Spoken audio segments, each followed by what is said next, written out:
হযরত ইব্রাহিম আলাইহিস সালাতু ওয়াস সালাম, ওনার বয়স 90-র উপরে, সন্তানাদি হয় না। বিবি সারা আছেন, সন্তানাদি হয় না। এক পর্যায়ে অসংখ্যতা, এক পর্যায়ে বিবি সারা ঘোষণা করেন, স্বামী গো, আমি আপনাকে আরেকটা বিবাহ করাতে চাই, আমাদের ঘরে একটা সন্তান দরকার।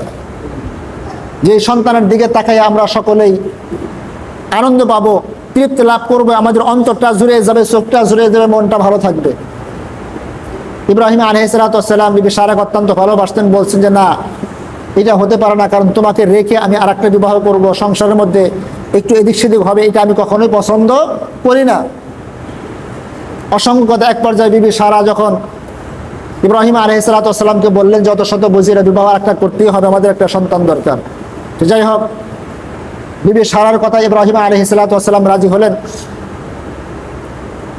হাজেরা ইব্রাহিম আলাইহিস সালাতু ওয়াস সালাম এবং বিবি সারার খাদেমা ছিলেন, খেদমত করেছেন, দাসী ছিলেন। বিবি সারা বললেন, হাজেরা, আমি তোমাকে একটা কথা বলবো, কথাটাকে রক্ষা করতে হবে। যে কি কথা? বলেন। যে তোমাকে আমার স্বামী ইব্রাহিম আলাইহিস সালাতু ওয়াস সালামের সাথে বিবাহ বন্ধনে আবদ্ধ করতে চাই, তোমার অভিমতটা কি? বিবি হাজেরা বলেন যে না, এটা কখনো হয় না, আমি আপনাদের চাকরানি, আমি আপনাদের কাজ করি, আপনি আমাকে ছোট বোনের মতো রেখেছেন, অতএব এই কাজটা কখনোই আপনি করতে যায়েন না, সংসারের মধ্যে বিবাদ সৃষ্টি করতে যায়েন না। এক পর্যায়ে ইব্রাহিম আলাইহিস সালাতু ওয়াস সালাম এবং হাজেরা আলাইহিস সালাতু ওয়াস সালাম উভয়ের মাঝে বিবাহ বন্ধনে আবদ্ধ হয়ে গেলেন। বেশ কিছুদিন চলে গেল। আল্লাহ পাক রব্বুল আলামিন তাদের ঘরে সন্তান দিলেন। আল্লাহ পাক রব্বুল আলামিনের ইচ্ছায় ইব্রাহিম আলাইহিস সালাতু ওয়াস সালাম তার নাম রাখলেন হযরত ইসমাঈল আলাইহিস সালাতু ওয়াস সালাম। বেশ কিছুদিন যখন ইসমাঈল আলাইহিস সালাতু ওয়াস সালাম এর বয়স হলো, এক পর্যায়ে বিবি সারা ঘোষণা করেন যে না, এই বাড়িতে যদি হাজেরা থাকে তাহলে আমি থাকবো না, আর যদি আমাকে রাখতে হয় তাহলে কি হাজেরাকে এমন একটি জায়গায় রাখতে হবে যেখানে গাছ নাই, পালা নাই, ঘর নাই, বাড়ি নাই, খাবারের কোনো ব্যবস্থা নাই, এমন একটি জায়গায় তাকে নির্জন বাস দিতে হবে। ইব্রাহিম আলাইহিস সালাতু ওয়াস সালাম চিন্তা করলেন যে যদি বিবি সারার কথা রাখি হাজেরা কষ্ট পাবে, আর যদি বিবি সারার কথা না রাখি তাহলে বিবি সারা সে নিজেও কষ্ট পাবে। তাহলে এখন আমি উপায় করবো নাকি? আল্লাহ পাক রব্বুল আলামিন ওহীর মাধ্যমে জানিয়ে দিলেন, ও আমার নবী ইব্রাহিম আলাইহিস সালাতু ওয়াস সালাম, বিবি সারা যা বলছে সেই কাজটা আপনি বাস্তবায়ন করুন। আল্লাহ পাক রব্বুল আলামিনের পক্ষ থেকে যেই সময় নবীগণ রাসূলগণ ওহী পান, ওহী পেয়ে ইব্রাহিম আলাইহিস সালাতু ওয়াস সালাম বিবি হাজেরাকে বললেন যে তোমার সন্তান নিয়ে তুমি প্রস্তুত হও, আমরা এক জায়গায় বেড়াতে যাব। বিবি হাজেরা তার সন্তানকে নিয়ে প্রস্তুতি গ্রহণ করলেন। সামান্য কিছু খাবার আছে, একটু পানির ব্যবস্থা আছে। চলতে চলতে চলতে চলতে বর্তমান সময়ে খানায় কাবার কাছে চলে আসলেন। এখানে কোনো বাড়ি ঘর নাই, গাছপালা নাই, বাড়ি ঘর নাই, গাছপালা নাই, পানির কোনো ব্যবস্থাও সেখানে নাই। ইব্রাহিম আলাইহিস সালাতু ওয়াস সালাম বিবি হাজেরাকে বললেন, হাজেরা, তোমার সন্তানকে নিয়ে তুমি নামো। বিবি হাজেরা নামলেন। ইব্রাহিম আলাইহিস সালাতু ওয়াস সালাম তার বাহন থেকে নামলেন। নামার পরে বিবি হাজেরাকে বললেন, হাজেরা, তোমাকে এই জায়গায় অবস্থান করতে হবে, তোমাকে এই জায়গায় অবস্থান করতে হবে। বিবি হাজেরা বলেন, স্বামী গো, এমন একটি জায়গায় আমাদেরকে রাখলেন যেই জায়গায় কোনো বাড়ি ঘর নাই, যেই জায়গায় এক ফোঁটা পানির কোনো ব্যবস্থা নাই, যেই জায়গায় সামান্য কিছু পরিমাণ খাবো এই খাবারেরও কোনো ব্যবস্থা নাই। ও আমার স্বামী ইব্রাহিম আলাইহিস সালাতু ওয়াস সালাম, এটা কি আপনি রেখে গেলেন নাকি আল্লাহর ইচ্ছায় রেখে গেলেন? তাদের ঈমানটা কত মজবুত! এটা কি আপনি রেখে গেলেন আপনার ইচ্ছায় নাকি আল্লাহ পাক রব্বুল আলামিন হুকুম দিয়েছেন সেই ইচ্ছায় রেখে গেলেন? কোনটা? ইব্রাহিম আলাইহিস সালাতু ওয়াস সালাম ঘোষণা করেন, আল্লাহ পাক রব্বুল আলামিন আমাকে আদেশ দিয়েছেন, আল্লাহ পাক রব্বুল আলামিনের আদেশেই তোমাকে এই জায়গায় রেখে গেলাম। বিবি হাজেরা ঘোষণা করেন, যদি আল্লাহর ইচ্ছায় রাখেন আমার কোনো টেনশন নাই, আমার কোনো ঝামেলা নাই। আল্লাহ পাক রব্বুল আলামিন বাঁচানোর মালিক, আল্লাহ পাক রব্বুল আলামিনের মরণের মালিক, আল্লাহ পাক রব্বুল আলামিনের রিজিকের মালিক, সকল মালিক আল্লাহ। আমার আল্লাহ পাক রব্বুল আলামিন আমাকে দেখবে, আমার সন্তানাদিকে দেখবে, আমার কোনো টেনশন নেই। ইব্রাহিম আলাইহিস সালাতু ওয়াস সালাম তার স্ত্রী এবং তার সন্তানকে রেখে যে সময় রওনা দিলেন, বিবি হাজরা ঘোষণা করেন, স্বামী গো, আপনি আমাদেরকে আল্লাহর ইচ্ছায় রেখে গেছেন, আমাদের কোনো আপত্তি নেই। আপনি আপনার দেশে চলে যাইতেছেন, আমার কোনো আপত্তি নেই, কিন্তু মনের আবেগ হলো, আপত্তি হলো, মাঝে মধ্যে এসে আমাকে না হলেও আপনার কলেজার টুকরা ইসমাইলকে হলেও মাঝে মধ্যে দেখার জন্য একটু আসবেন। আমাকে না হলেও আপনার সন্তানটাকে দেখার জন্য মাঝে মাঝে একটু এসে দেখে যাবেন, এটাই আমার আবেদন। ইব্রাহিম আলাইহিস সালাতু ওয়াস সালাম চলে গেলেন। বিবি হাজরার কাছে সামান্য কিছু খাবার ছিল, সামান্য পরিমাণে একটু পানি ছিল। দুদিন সেই খাবারটা খেয়েছেন, দুদিন খাবার খাওয়া শেষ করার পরে আর তার কাছে কোনো খাবার নাই। তারপরে একদিন বা দুদিন পর 3 দিন পরিমাণ পানি, যতটুকু পানি ছিল পানিটুকু পান করছে। পানি পান করার পরে পানিও নাই, অন্য কোনো খাবারও তাদের কাছে নাই। একদিন, 2 দিন, 3 দিন চলে যাইতেছে, কোনো প্রকার খাবার নাই। ইসমাইল আলাইহিস সালাতু ওয়াস সালাম বুকের দুধ পান করে, পেটে খাবার নাই। একদিন, 2 দিন, 3 দিন যখন চলে গেছেন, পেটে যখন খাবার নাই, স্তনের দুধটা, বুকের দুধটা শুকিয়ে গেছেন। এক পর্যায়ে ইসমাইল আলাইহিস সালাতু ওয়াস সালামও মায়ের বুকের দুধ পান করবে, সেটাও তার ভাগ্যে আর জুটছে না। হাজরা আলাইহিস সালাতু ওয়াস সালাম যে জায়গায় ছিলেন সেখান থেকে একটু দূরে সাফা মারওয়া 2টা পাহাড়, সেদিকে লক্ষ্য করে মনে হয় ওই জায়গায় একটু পানি আছে। সাফা পাহাড়ে চলে গেছেন। ওই সাফা পাহাড়ের জায়গা না, সেখানে পানির কোনো লেশ মাত্রও নাই। সেখান থেকে তাকায় দেখেন মনে হয় যে মারওয়া পাহাড়ের একটু পানির লেশ মতো দেখা যায়। সেখান থেকে আবার দৌড়ে গেছেন মারওয়া পাহাড়ে, মারওয়া পাহাড় থেকে সাফা পাহাড়ে, সেখান থেকে আবার মারওয়া পাহাড়ে, এরকম করতে করতে করতে করতে এই 2টা পাহাড়ের 7টা চক্কর দিয়েছেন।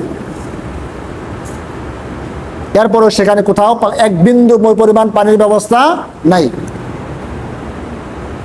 বর্তমান সময়ে হাজী সাহেব যারা আছেন, হজ করতে যান, এই সাফা মারওয়া পাহাড় যারা সাই করে 7 বার 7টা চক্কর দেয়, আল্লাহ পাক রব্বুল আলামিন ওই হাজরার 7টা চক্করকে এত পছন্দ করেছিলেন, যার কারণ আল্লাহ পাক রব্বুল আলামিন কিয়ামত পর্যন্ত এটা জারি রেখে দিয়েছেন, স্মরণ রেখে দিয়েছেন।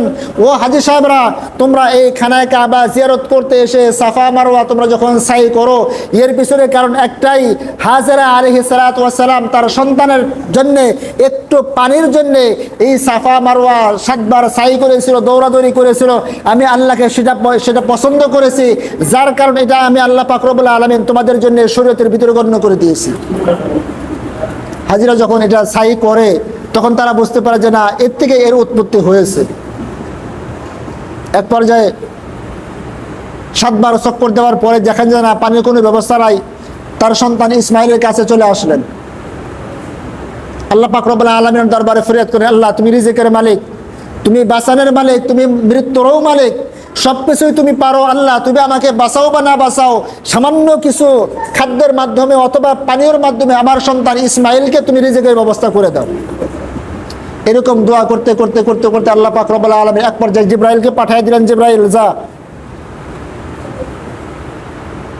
ইসমাইলের পায়ের কাছে চলে যা, সেখানে আসেন। সেই পায়ের আঘাতে একটা কূপের তৈরি হয়, কুয়ার তৈরি হয়, সেখান থেকে পানি উঠতে থাকে। জিবরাইল আলাইহিস সালাতু ওয়াস সালাম হাজরাকে ঘোষণা করেন, আপনি নিজে পানি পান করুন, আপনার সন্তানকে পানি পান করান, পানির পিপাসাও দূর হবে, ক্ষুধার যন্ত্রণাও মিটে যাবে। এই পানির কারণে পানির পিপাসাও দূর হবে, ক্ষুধার যন্ত্রণাটাও দূর হয়ে যাবে। শুধু একটা না, সেই জমজম আজও পর্যন্ত আছে। যারা হাজী সাহেব অসংখ্য বাংলাদেশে আমাদের জন্য নিয়ে আসে, আর ওই পানি দাঁড়িয়ে খাওয়াটাই সুন্নত, পান করা সুন্নত। অসংখ্য রেকর্ড এরকম আছে যারা অসংখ্য চেষ্টা করেছেন, ডাক্তারি কবিরাজি বিভিন্ন প্রকারের, কিন্তু অসুখ বিসুখ ভালো হয় না। সেখানে গিয়ে ওই জমজম, অরিজিনাল জমজমের পানি দ্বারা যে সময় তারা গোসল করেছেন, গোসল করার সাথে সাথে আল্লাহ পাক রব্বুল আলামিন তাদেরকে সম্পূর্ণ সুস্থ করে দিয়েছেন। সেই জমজম আজও পর্যন্ত আছে। রাসূল পাক সাল্লাল্লাহু আলাইহি ওয়াসাল্লামকে যখন সিনাচাক করা হয়েছিল, এই জমজমের পানি দ্বারা তাকে ধৌত করা হয়েছিল।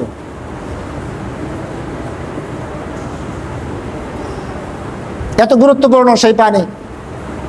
হাজেরা পান করলেন, তার সন্তানকে পান করালেন, দেখেন যে না পানি ঘুরে যাইতেছে, হাজেরার সাথে সাথে চতুর্দিক থেকে একটু বাদ দিলেন যেন পানিটা ঘুরা না যায়।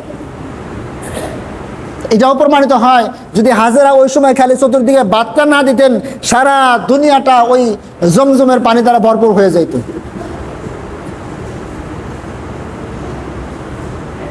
আল্লাহ পাক রব্বুল আলামিন জান্নাত থেকে তার জন্য খেজুর পাঠালেন। জিবরাইল ঘোষণা করেন, হাজেরা খেজুরটা আপনি খান, আর এই বীজটা আপনি রোপণ করুন, কয়েকদিনের ভিতরে এই বীজের থেকে গাছ জ্বালাবে, গাছের থেকে ফলের ব্যবস্থা হয়ে যাবে, ফল আপনি খাবেন, আপনার সন্তানকে খাওয়াবেন। হাজেরা তাই করলেন, খেজুরটা খেলেন, বীজ রোপণ করে দিলেন কুয়ার চতুর্পাশ দিয়ে। সেখানে মুহূর্তের মধ্যেই গাছ রোপণ শুরু হয়ে গেল, দেখা যায় না গাছ হয়ে গেছে। বেশ কিছু সময়ের মধ্যেই আল্লাহ পাক রব্বুল আলামিন সেই গাছ থেকে খেজুর দিলেন, হাজেরা খায়, তার সন্তানকে খাওয়ায়, জমজমের পানি পান করে, নিজে পান করে, তার সন্তানকে পান করায়। এমতো অবস্থায় তাদের দিন যাইতে থাকে। সেই হজের মৌসুম চলতেছে, আল্লাহ পাক যাদেরকে সম্পদ দিয়েছে তারা হজে যাইতেছে প্রতিনিয়ত। আমাদেরকে যাদেরকে আল্লাহ পাক সম্পদ দেয় নাই, আল্লাহ পাকের কাছে সম্পদের অভাব নাই, কিন্তু ওই আল্লাহর কাছে আমাকে আপনাকে একটু নিয়ত করতে হবে, আল্লাহ একবার হলেও তোমার খানায় কাবা জিয়ারতের ব্যবস্থা করে দিও, একবার হলেও সোনার মদিনা মসজিদে নববী তোমার নবী মুহাম্মদ রাসূলুল্লাহ রওজা পাকে যাওয়ার ব্যবস্থা করে দিও। আমার সম্পদ নাই, তোমার সম্পদের অভাব নাই। আমার জানা মতে এরকম লোকও আছে যে নিজের জন্য একটা 24 টিন বা 28 টিনের একটা টিনের ঘর নাই, নিজের জন্য 24 টিন বা 28 টিনের একটা টিনের ঘর পর্যন্ত নাই। ওই লোকগুলো আল্লাহ পাক রব্বুল আলামিন খানায় কাবা নিয়েছে, হজ করার সুযোগ করে দিয়েছেন। আল্লাহ পারে না? ছোট্ট একটা ঘর থাকার জন্য, সন্তানাদি বপলাফান নিয়ে থাকবো, এরকম একটা ঘরের ব্যবস্থা আমার নাই, কিন্তু আল্লাহ পাক তার জন্য নবীর রওজা জিয়ারতের ব্যবস্থা করে দিয়েছেন, খানায় কাবাকে জিয়ারতের ব্যবস্থা করে দিয়েছেন। ওরকম মন থাকা লাগবে, অন্তর থাকা লাগবে, আল্লাহর কাছে চাওয়া লাগবে, সে অনুযায়ী কাজে পরিণত করার জন্য 100% চেষ্টা করা লাগবে। আল্লাহ পাক রব্বুল আলামিনের রহমত দিয়ে, করুণা দিয়ে, বরকত দিয়ে আল্লাহ পাক যাওয়ার ফয়সালা অবশ্যই করে দিবে। আর যদি ওইরকম নিয়ত আমার আপনার থাকে, সে অনুযায়ী যদি আপনি 100 চেষ্টা করে থাকেন, যদি আপনি সেখানে যাইতে নাও পারেন, মৃত্যুর পূর্ব মুহূর্তে আল্লাহ পাক রব্বুল আলামিন ওই খানায় কাবা, ওই মসজিদে নবী, ওই মুহাম্মদুর রাসূলুল্লাহকে আপনার ভাঙ্গা ঘরে এনে আপনাকে দেখাইয়া তারপর আল্লাহ পাক মৃত্যু দেবে। আল্লাহ পাক রব্বুল আলামিন সকলকে সুযোগ এবং তৌফিক দান করুন, যেন সেই নবীর আদর্শ নিয়ে চলতে পারি, আল্লাহ এবং তার রাসূলের হুকুম পাই টু পাই পালন করতে পারি, হালাল উপার্জন করতে পারি, হারাম থেকে বাঁচতে পারি, সমস্ত অন্যায় অশ্লীল কাজ থেকে যেন আল্লাহ পাক সকলকে বাঁচার সুযোগ এবং তৌফিক দান করেন। সকলে পড়ি আমিন।